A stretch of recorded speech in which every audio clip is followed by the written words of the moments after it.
जय माता दी, नमस्ते, प्रणाम, राम राम। एक बहुत प्यारा सा सुंदर सा माता रानी का नवरात्रि स्पेशल देवी गीत लेके आए। वैसे देवी गीत हमेशा गाया जाता है जब भी बेटा जन्म ले और बेटी जन्म ले, चाहे कोई भी कार्यक्रम शुभ होता है, पूजा पाठ होता है, तो भक्ति गीत गाया ही जाता है।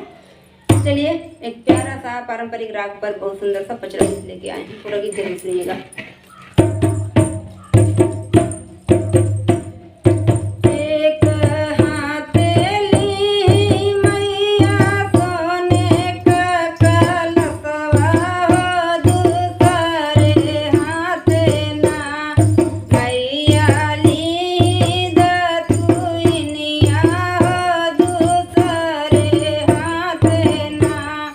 मैया ली दतुइनिया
आशा करता है ये गीत आप सबको जरूर पसंद है। कार्तिक बहुत पसीना बहावता है, बहुत गर्मी लगत बा। गीत पसंद है भैया तो लाइक शेयर, हमारे चैनल को सब्सक्राइब कर ले हैं। एक प्यारा सा कमेंट जरूर कर दें हमारे गीत आप सबके कैसन लाग। ये गीत स्वरचित में बा। तो चला मिलता है दूसरी वीडियो में, तब तक के लिए जय माता दी।